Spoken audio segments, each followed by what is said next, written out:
Welcome to Films Gone Wild, where John Wildman talks to Amanda Roddy, producer of Not Going Quietly. All right, Excited to be here. absolutely. Now, Amanda, let's start this off this way as we usually do, to have our filmmaker introduce the audience to people who likely have not seen the film as of yet.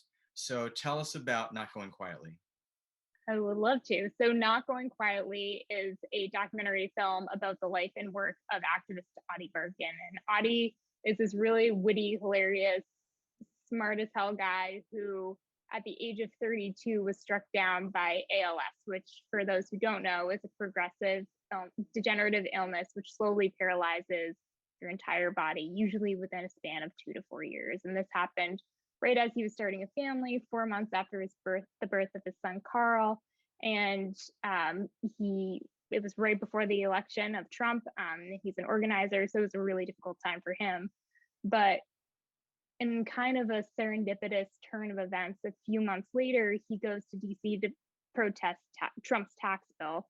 And then on his way home, he meets this woman in an airport and they get to talking, and he's telling her about this protest he was just at. And she's telling him, like, you know who the deciding vote is on this bill? Senator Jeff Flake. He's on this plane right now. And then she says to him, like, do you want me to film it? And he says, yeah. So they have this exchange on an airplane, where Ady confronts Jeff Flake and it goes viral. And then the next thing you know, he's on CNN, MSNBC, all in with Chris Hayes, and he just explodes. And the two of them decide, why don't we turn this into something bigger? Why don't we create a political movement? So they formed the Be Hero campaign together. And the film takes that moment and follows his work for the next few years, which far exceeded our expectations. From the time that he was this viral sensation in the media, the two of them, who are strategic political organizers, created a massive campaign that took a big old RV across the country and visited 30 different districts in an effort to flip the House in the midterm elections. And they gained so much traction from that, then Ady became a major progressive voice for healthcare. He was invited to testify in front of Congress for Medicare for All. And then after that, every one of the top Democratic presidential candidates flew to his home in Santa Barbara to do a sit-down interview with him on healthcare, because they thought it was an important part of their own campaigns and to be recognized as forces on healthcare as well. So he's had a remarkable trajectory, and we were really lucky to capture all of that.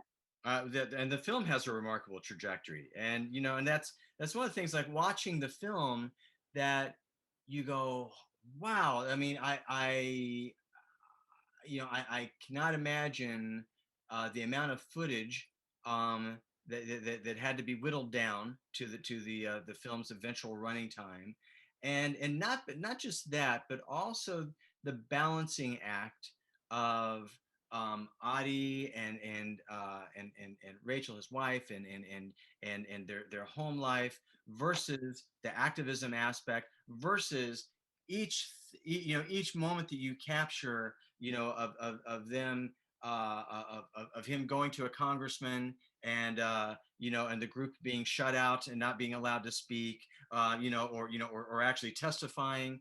There's just a lot to boil down into one film.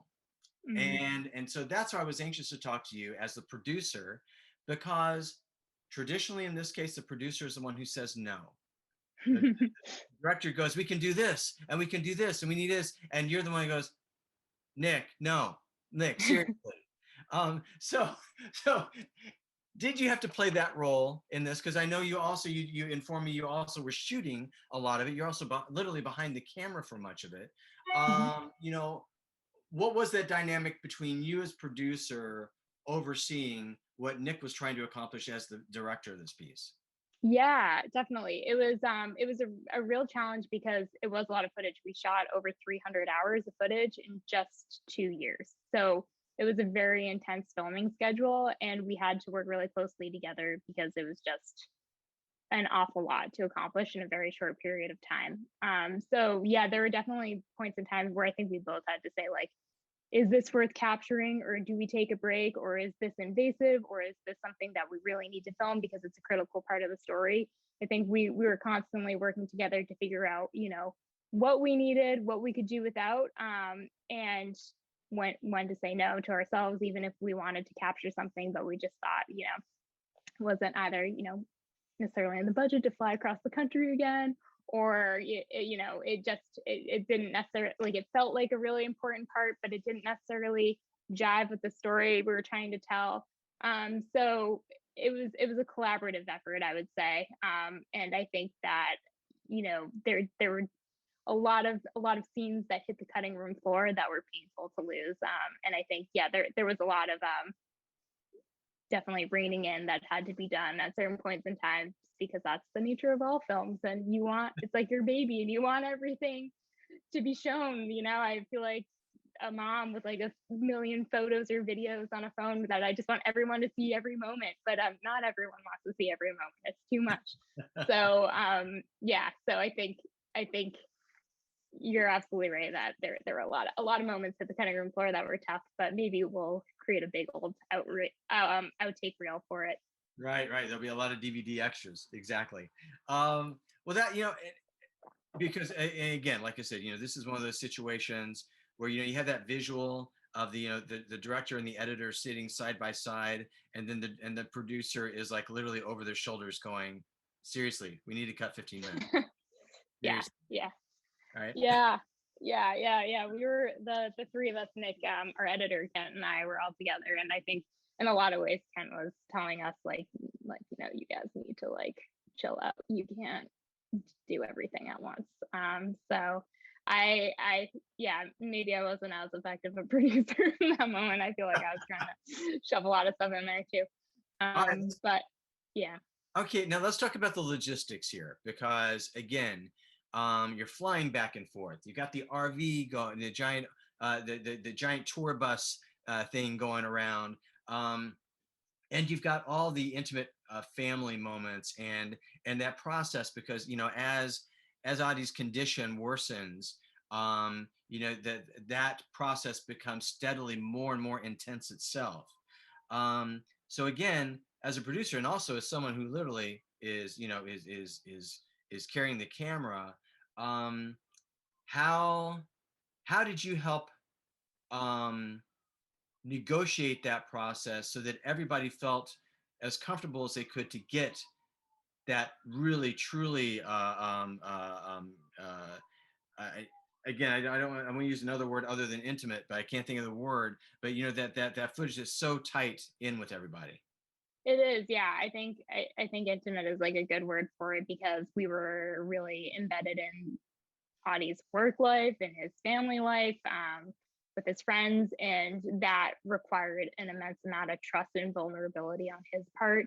So I think the way in which that came about is, we worked with him for a few months before even deciding to do this film. I think he liked the work that we did, and us as people, like, we jived together pretty well. And from that point on, we really worked at the relationship. We made sure that, like, if we were filming for a long day, sometimes I would, take little Carl out and we'd go walk around the block, or, make dinner, or, do anything to make their lives a little bit easier. And I know that whatever that was, it was very small, but I think those efforts do mean something. And that was the way in which we were able to earn that trust with them. And I also think that most of it is them being willing to share their story. And I think Ady knew the story we were trying to tell. We knew it was an emphasis on healthcare, and we also knew it was a way for his children to remember him by. So I think he really wanted to show all of him too. And that's why it's such, I think, or that's why I think it's a much better film. It's because he was willing to open up his life, and Rachel was as well, to that extent. So I think we owe a big tribute to them in that sense. Well, he is so direct, so without filter, in every aspect, whether it be, again, the progress of his medical condition, but also obviously politically his thoughts. And it's funny, like, it's interesting how, when you watch a lot of documentaries and films, and how people talk around issues, or they try to give it a soft landing or what have you. And because of that, you know how he speaks, about his feelings about, what Trump's election is likely going to mean, or what the Republican legislature, what they're doing. Um, it's rare, frankly, by this point, to hear someone be that direct and that, and I mean, maybe in like some, crazy, uh, you know, like Dinesh D'Souza nonsense documentary, but where it's like a polemic, and it's built to do that kind of thing. But a Mhm. film like this, where you're talking about an issue, and yet you have the activists saying, no, this sucks, and here's why it sucks, and whatever. That is rare. But I'm curious, again, from your perspective as like second person beyond Nick, looking at this, did you have concerns about that? Yeah, always, always. I think one of the most difficult parts about making this film too is that we were making a film about someone whose voice was rapidly declining. He was losing his voice as we were filming, and every single moment that he spent with us was very precious. And it was every interview you had in the back of your mind or the front of your mind sometimes that he could be having this conversation with his wife. He could be using this energy to play with his son. He could be doing anything else, doing the work that means so much to him. And so I think that forced us to be very selective about what we captured. So we made sure that when we were filming, we only filmed what we needed to get and nothing more. And making a documentary film is really tough because you need a whole heck of a lot in order to make it a good film. But that was always, kind of front and center in our minds. So I think that every interview we did a lot of prep work beforehand to make sure that each question there was a reason why we were asking it. We weren't just kind of like scoping things out trying to get a new answer. So that affected a lot of our approach. Well, again, I think that it's a remarkable film, that in how you were able to affect the balance, to not just get the movement's mission, that what they were trying to do, what they're trying to communicate, and to show that, but again, to also show the personal impact, and the personal reality, that we don't see. We rarely see that. So congratulations on that. Again, the film is not going quietly. Screening at the Oxford Film Festival virtually right now. We also had an in-person screening. We've been talking with the producer, Amanda Roddy. Amanda, it's been great talking to you about this film. You too. Thank you so much for having me. It's been great.